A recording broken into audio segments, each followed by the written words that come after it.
Si ces murs bourdonnent, c'est que les fenêtres cachent une ruche.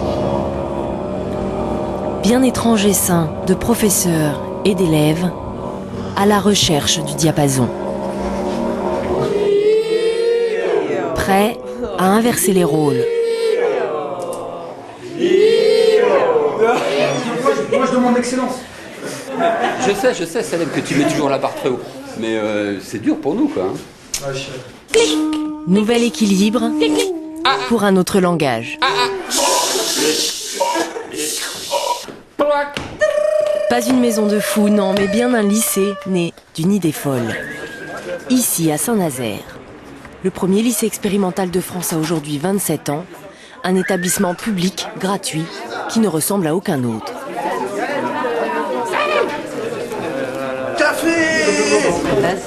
Un bol de café, comme à la maison. Ce lundi matin, il est 8h30. C'est la première réunion administrative pour un groupe qui va assurer la gestion quotidienne pendant 15 jours. Autour de la table, pas de proviseur, de CPE ou de secrétaire. Nous interviendrons fermement. Ici, enseignants et lycéens décident ensemble de tout et portent les responsabilités à tour de rôle.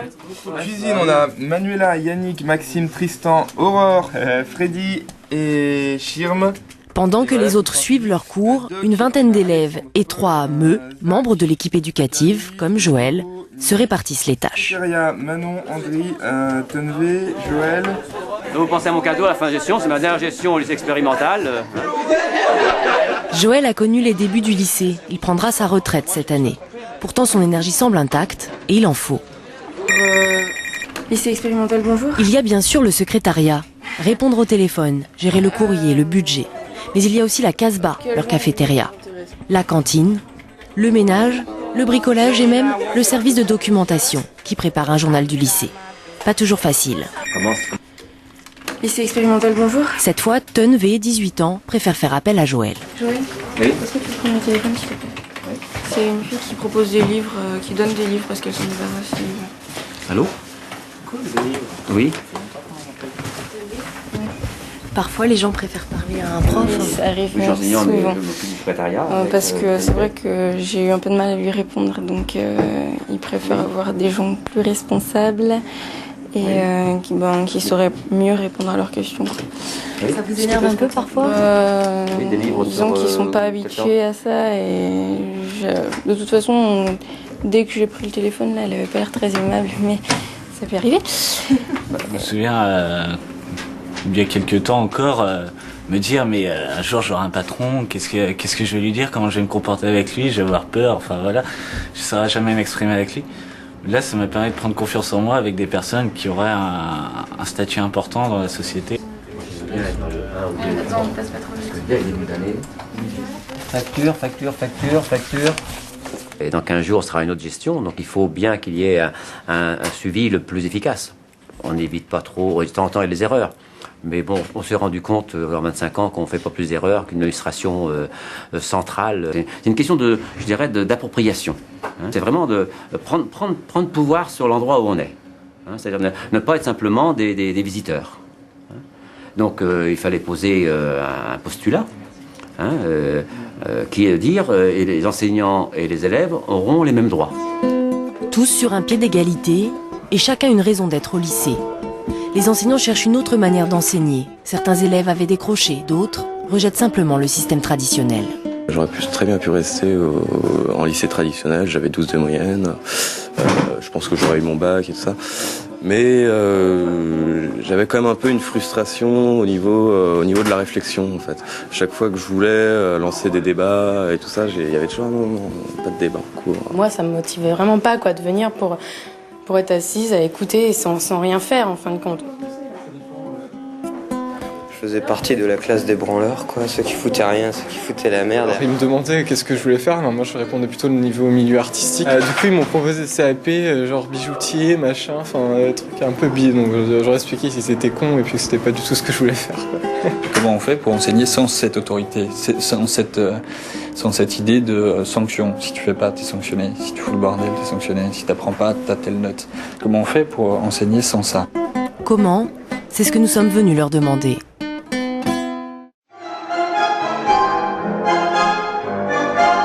Au lycée expérimental, on ne parle pas de cours, mais d'ateliers. Ateliers proposés par les élèves et cette fois, les élèves ont voulu danser le tango. Pendant 15 jours, ils vont y consacrer toute leur matinée aux enseignants de s'adapter. Nathalie, elle est prof de lettres, et moi je suis prof de musique, mais ils savent que je sais danser le tango, donc je suis là. Alors, c'est trop bien. Trop bien. Tranquille. Alors là maintenant, ça y est, hop, on se lâche. Donc c'est super, mais pour les voyants, il faut être vraiment très attentionné. Donc les voyants deviennent des aveugles. Qui est aveugle maintenant? Pour l'instant, on joue aux aveugles et aux voyants pour prendre confiance. Duel des corps, mélancolie lancinante. Visiblement, cette danse a inspiré les élèves. Ils sont nombreux à avoir choisi cet atelier parmi les 8 proposés. Moi, j'ai jamais appris à danser, alors pourquoi pas? Ça fait une nouveauté toujours. Il y a toute une histoire d'écoute, de respect de l'autre. Et puis c'est le corps. Et il faut pas gommer le corps, c'est super important, quoi. Finalement, le savoir, c'est aussi savoir gérer son corps. On n'a pas d'ado introverti ici, par exemple. Si. Ouais. Ça se voit pas, hein. Non.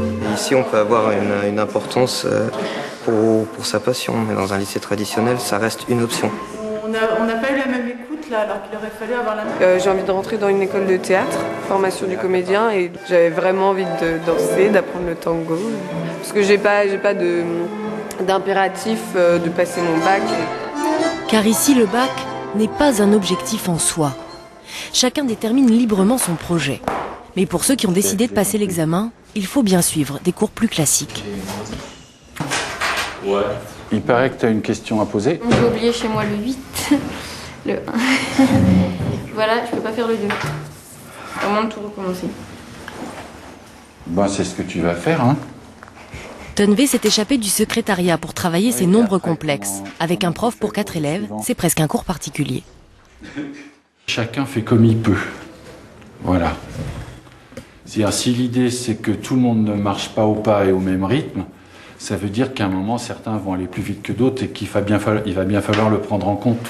Donc là, il y a Maxime, lui, il est en première normalement, mais là il fait le programme de terminale. Il y a d'autres élèves qui sont en première qui finissent le programme de seconde. C'est vrai qu'on travaille pour nous et pas en fonction des devoirs qu'on nous demande la veille.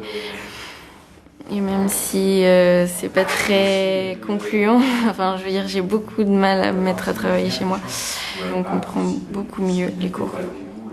Difficile parfois de bosser pour soi, sans bulletin de notes, sans obligation de présence. De l'académie. Toi, si t'es intéressé par ton école de... Obligatoire en revanche, ce groupe de suivi. Un petit comité où l'on se parle sans chichi, où chacun fait le point. C'est quoi qui t'intéresserait? Au début de l'année, t'arrives, tu dis oh, je vais faire ça, ça va être trop bien et tout ça. Et d'avoir un groupe de suivi avec des gens avec qui tu parles, ça te permet de voir si tu les as vraiment fait ou si tu te voiles la face depuis le début. Salomé. Salomé, qui ce matin ne s'est pas levé, ne va pas y échapper. T'as pas rattrapé ton sommeil du week-end, ton manque de sommeil du week-end. T'es allé en boîte. Tu sais que tu vas en boîte le week-end, et tu sais aussi que tu dois être en atelier le lundi matin. Mais je vais pas rester le week-end chez moi à me faire chier, je sais pas, non. C'est pas ce que je dis. Même le groupe de suivi peut être pire que d'avoir des notes. Surtout quand, par exemple, on fait rien pendant une bonne période, on se ramène en disant moi, j'ai rien fait. Du coup, il y a tout le monde qui a fait un truc sauf toi et tu te sens un peu obligé de faire quelque chose, quoi. Bientôt la fin de la journée, mais avant de partir, cet atelier balai pour le groupe en charge du ménage. Dans sa blouse, Joël n'est pas en reste. On passe d'un travail intellectuel tout azimut entre la gestion, le pédagogique, et après faire le ménage, c'est un moment pour se décontracter, on peut à un moment oublier notre fonction. Mais ce qui n'empêchera pas qu'un quart d'heure après, dans la salle, l'élève il se retrouve en situation d'élève et l'enseignant en situation d'enseignant. Et là, on réinterroge vraiment la question de ce que c'est que l'autorité, hein, dans le bon sens du terme. L'équipe éducative est présente plus de 35 heures par semaine dans les murs. Et parfois, comme Aurore, après la fermeture. Là, je vais chercher avec Tristan le panier de légumes bio